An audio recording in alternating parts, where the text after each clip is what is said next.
Welcome all. My name is Shashikant and today I will be talking about security and Apache Ozone.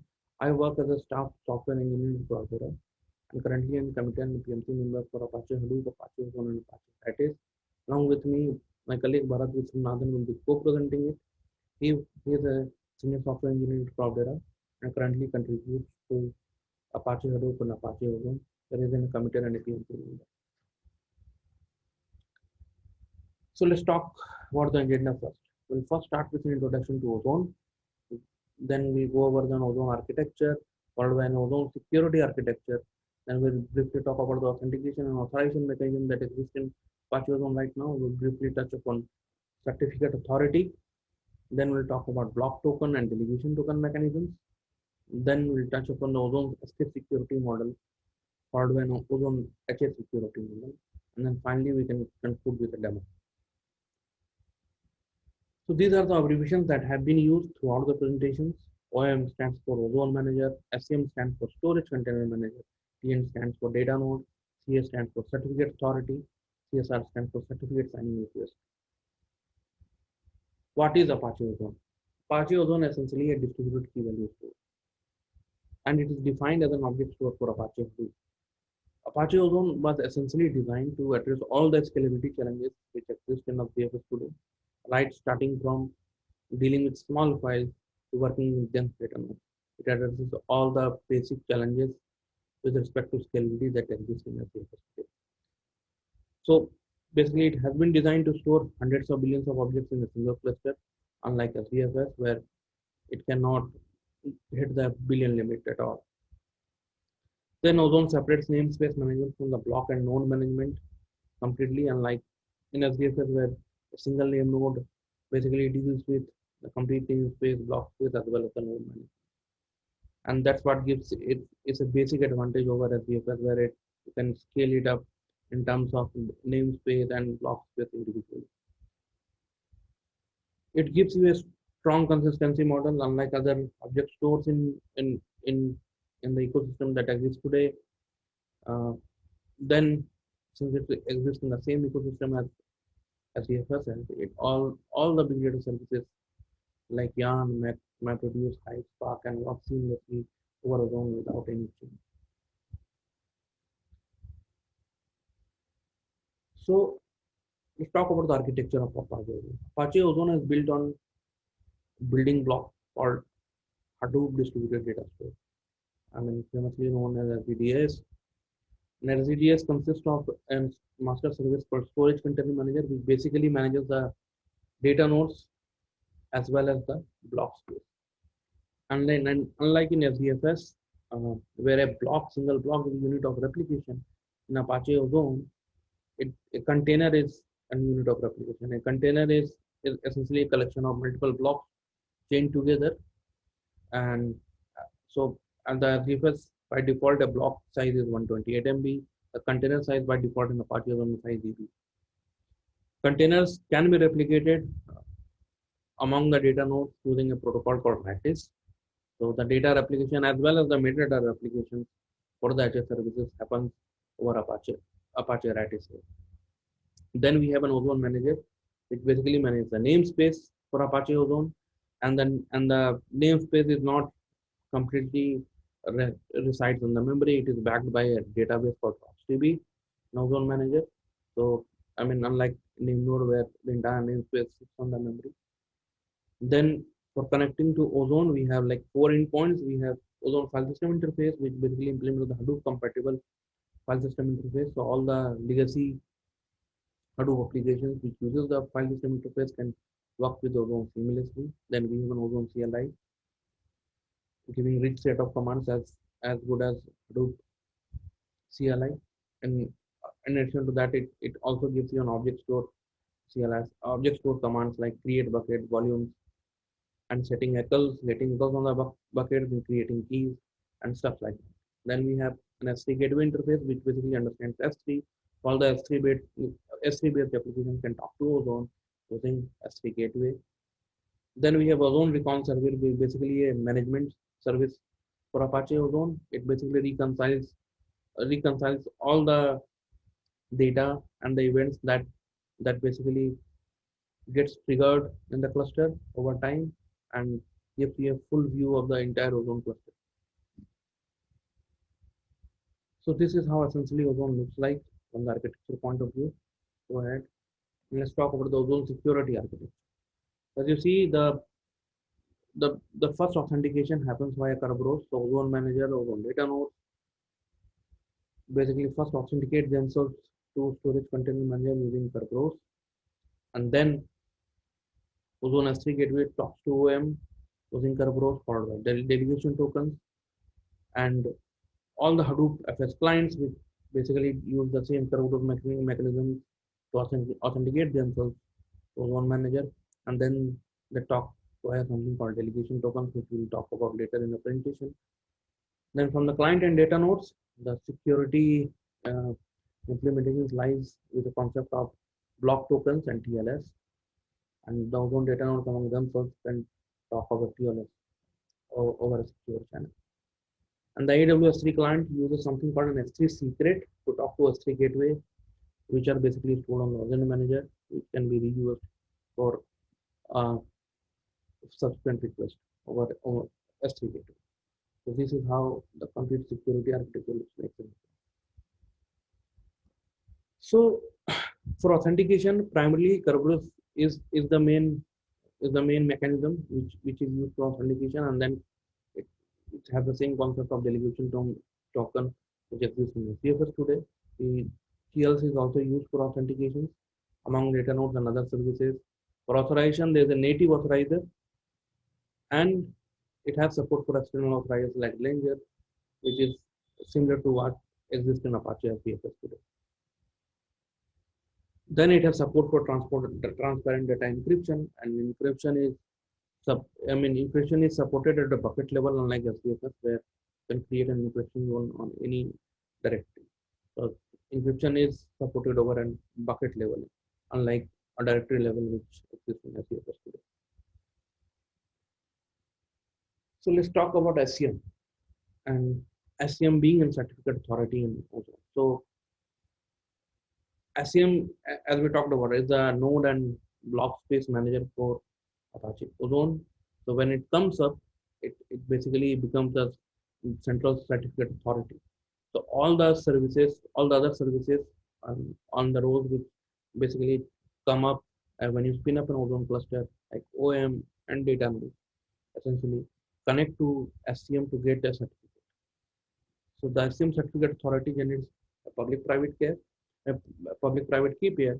Private key is basically used to sign the certificate, and it also creates a self-signed certificate, which is basically used to verify signed certificate, which it basically provides to other roles like ozone manager and data nodes, as well as S3 gateways. So each server, each basically server generates its own public-private key pair and makes a CSR request to SCM to get a signed request, and and basically when they get the certificate, you build this chain of trust where now, if any client comes to OM and gets authenticated, it can also, the chain of trust can be built from OM right back to the SCM, which is the central authority.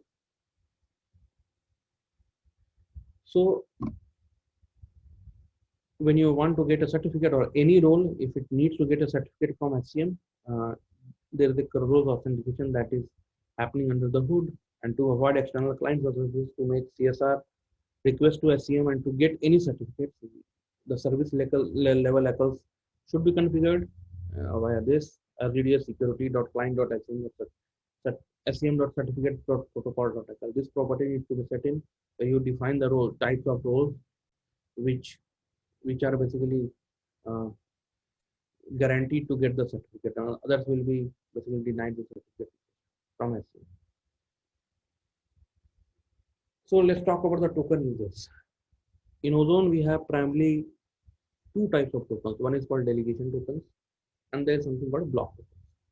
So delegation tokens are essentially used in authentication mechanism between the client and Ozone manager. So all the clients which talk to OM for creating keys, creating buckets, volumes, or allocating blocks to write data, all all the tokens will be handed over by OM after a Kerberos, initial Kerberos authentication. and then the primary mode of the primary security communication happen between the client and OM by means of delegation token. It is as similar to what exists in currently LBFS today. Then we have a concept of block tokens. Block tokens are essentially used as an authentication mechanism between the client and the data nodes, and these are again issued by the Ozone manager and used between the client and the data nodes for all the read-write requests. So as we talked about, each service generates its own public and private key. So OM signs that each token using its own private key, and then Ozone Manager data node validates the token of the client using certificate via the public key. So from now on, my friend Bharat will be taking over and giving you the details of how each of the components in the security architecture looks like. Handing over to Bharat. Thank you very much.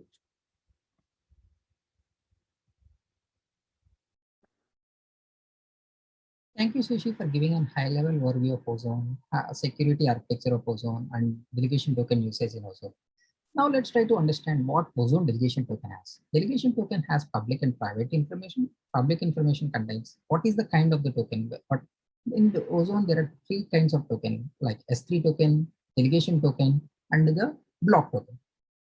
And it also contains additional information like owner, renewal, real user, and what is the issue date for the token. And the main two important fields which were really required in HA are OM service ID and certificate serial ID. OM service ID will say a quorum of OM HA cluster which has issued this token, and the certificate serial ID say in this quorum which Ozone manager has signed this certificate, has signed this token. Private information. Private information contains password. Password is generated from the token identifier, which is signed using the private key, and renew date, which is the expiry of the token. Tracking ID is MD5 hash of Ozone token identifier. This tracking ID is generally used to know in which all sessions this Ozone delegation token has been used. Why we need Ozone delegation token?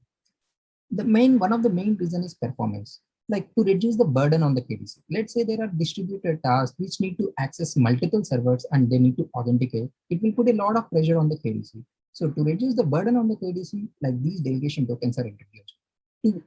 So the one important point I want to say here is to acquire the delegation tokens, we need to authenticate to that service via Kerberos and get the delegation tokens. After that, using these delegation tokens, we can access that service.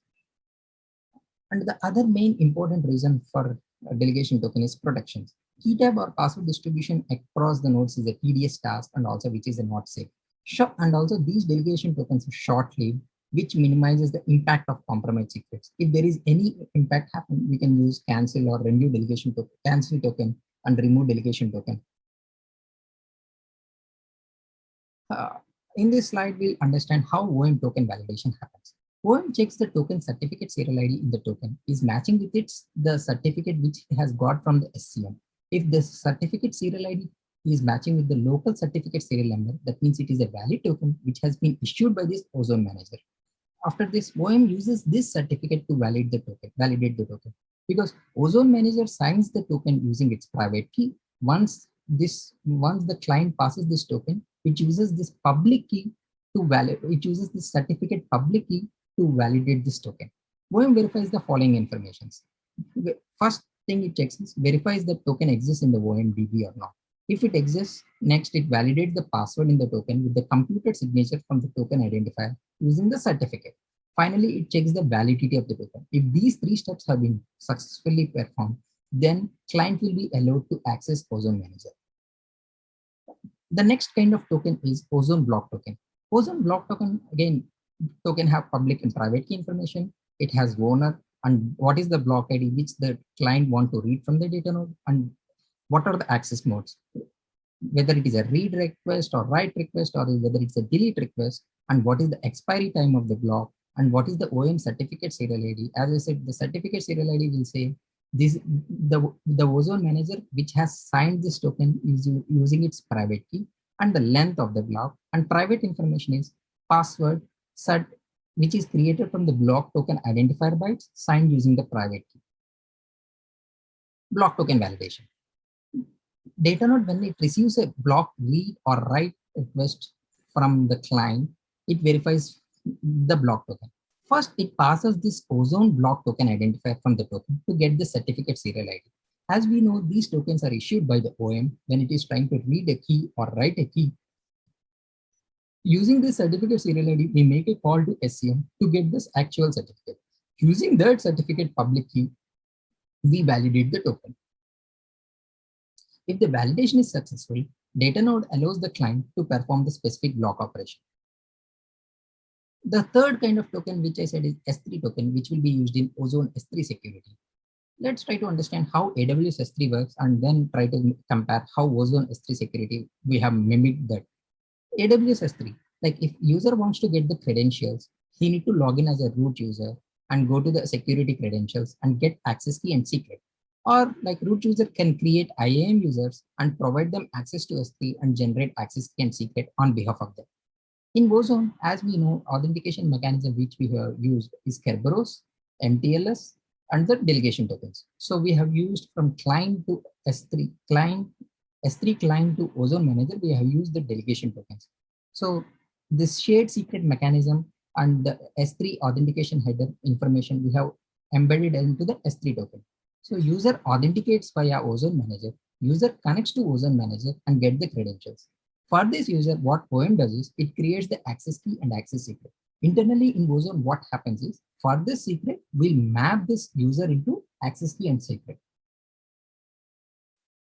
How Ozone manages S3 secret credential happen? User needs to run a simple command called Ozone S3 get secret and authenticate, and he should authenticate via Kerberos. Ozone manager authenticate, if authentication is successful, it allows the generation of S3 credentials. For this user, generate credentials happens as below. AWS access key, which is nothing but the Kerberos user ID or Kerberos principal name. AWS secret is some short 256 short digest of random 32 character lengths we have used in Ozone to generate the access AWS secret.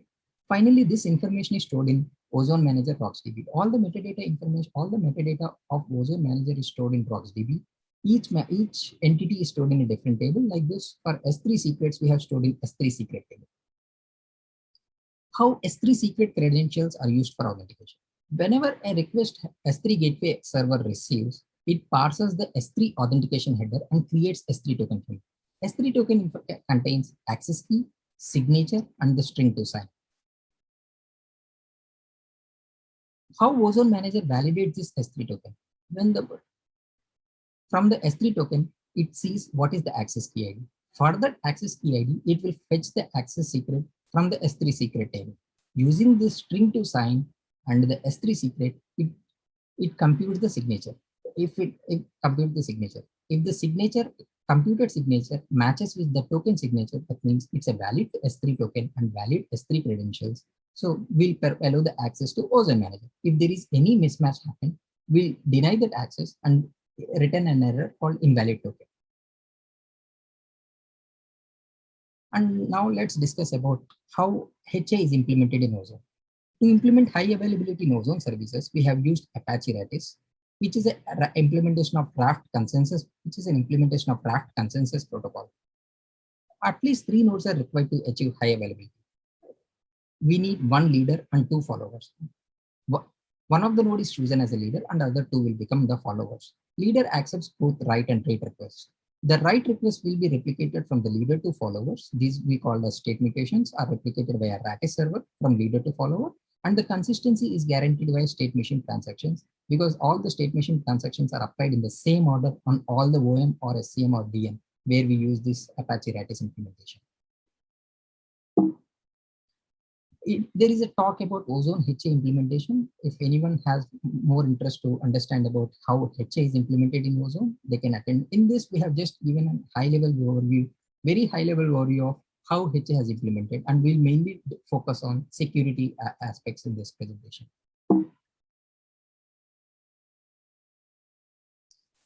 Let's try to understand SCM HA security. As we have seen in a single SCM, there is a root CA which has issued the certificates to Ozone managers and the data nodes. But with SCM HA, there will be 3 nodes. One is leader and the other 2 are followers. So if they now to avoid the single point of failure, we have introduced a concept of root CA and intermediate CA. Root CA will be run on the primordial SCM. So one of the SCM will be chosen as a primordial SCM, and on that we will start root CA, which starts with the self-signed certificates and issue the certificates to other SCMs and itself in the cluster.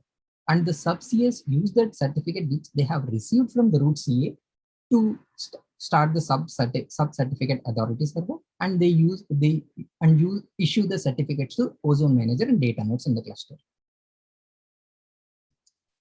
Leader or follower SCM runs sub CA to issue certificates to DN or OM. OMH security. OM also achieved high availability using Apache Redis. Each OM during initialization generates public-private key pair. OM then makes a CSR request to SCM to get a signed certificate.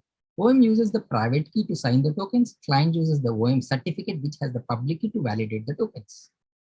Ozone HA security architecture. In this, we'll discuss about how the certificate distribution happens from the root CA, sub CA to Ozone Manager and data nodes. As I said, one of the node will be chosen as a primordial SCM. It generates the self-signed certificate and start the root CA and acts as a root CA. That root CA will be issuing the signed certificates to itself and the other SCMs in the cluster.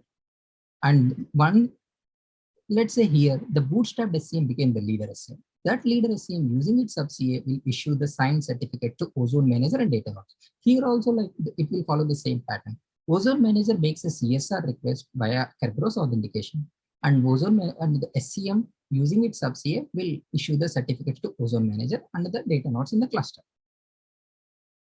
This slide talks about what RPC mechanism we use and what authentication mechanism we use across the endpoints. So user to S3 gateway, we have used a HTTP REST protocol.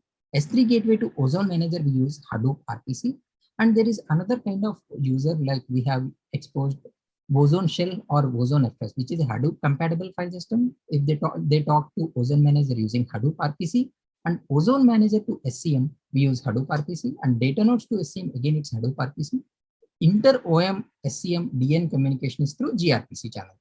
So now let's see how these RPC channels are secure. Client to OM, we use Kerberos or delegation token for authentication. OM to SCM, we use Kerberos.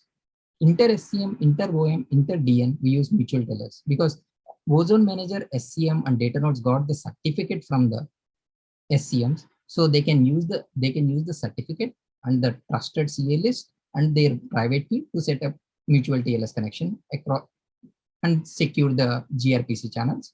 And client to data node, they use TLS because client doesn't get a certificate from the SCM. So they use only the TLS, not mutual TLS coming to the authorization. And also client to data node, we use block tokens. How OM token validation happens in HA? OM extracts the certificate serial ID and gets the certificate from SCM if it is not matching with the local certificate serial number. OM verifies the following things, like as how it happens in non-HA, in HA also it happens the same things. Verifies the token exists in OM, validate the password in the token with the computed signature. If it is matching, it is a valid token, and finally verify the token validity. Let's say, because in HA architecture, we have 3 OMs. Let's say client has got a certificate from OM1 and there is a failover event happened and OM2 became the leader.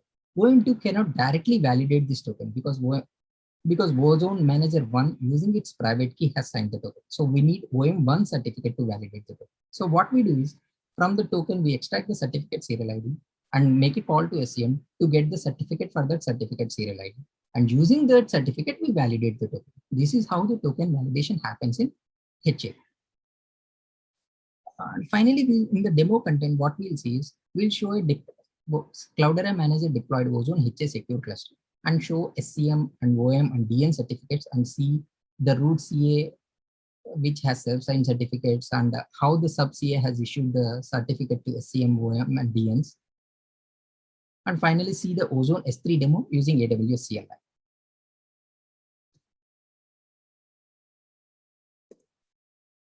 This is a CM deployed cluster, which has 3 Ozone managers, 3 storage container managers, and that's, as I said, primordial SCM will be chosen as one of the nodes. Here we selected one of the hosts, and the security is enabled on this cluster.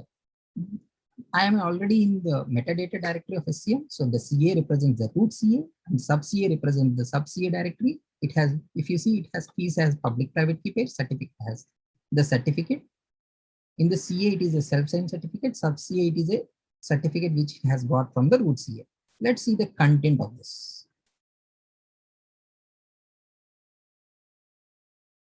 As this is a self-signed certificate, issuer and the subject CN will be both same.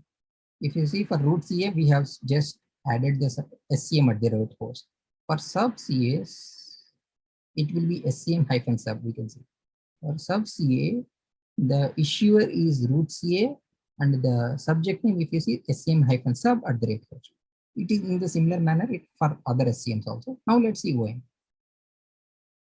As I said, it has certificates and the keys, public private key. Let's see the content of this OM certificate.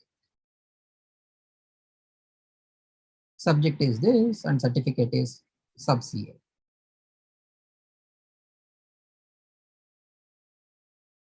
Now let's see the DN. For DN also, the certificate is issued by the sub CAs. So the issuer should be the SCM-sub and the subject is DN at the rate host. Now let's try to see S3 demo. I have created an alias command to make it simple.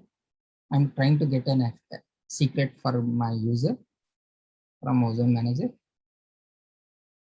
Because I have not authenticated via Kerberos, I got an exception. Now let's do Kinit.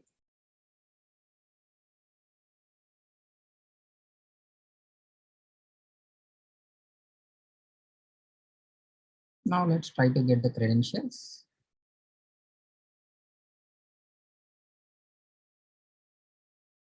I'm using AWS CLI for the demo here. I'm configuring the S3 credentials which we have received from the OM. I have configured it. Now let's try to create a bucket using those credentials. The bucket creation is successful. And now let's try to put an object.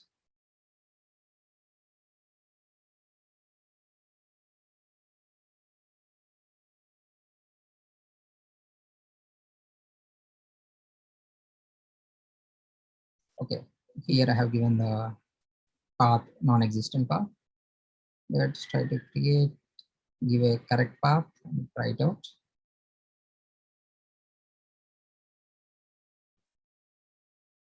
Okay, key has been successfully put into the Ozone. Let's try to list objects.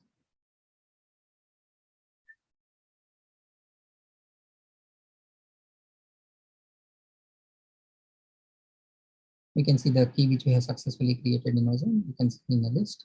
Let's try to finally get the object.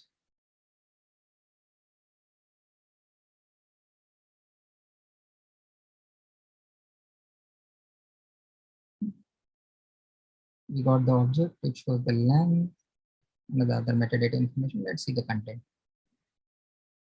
This is the content of the file. That's it for the demo. Thank you. Any questions?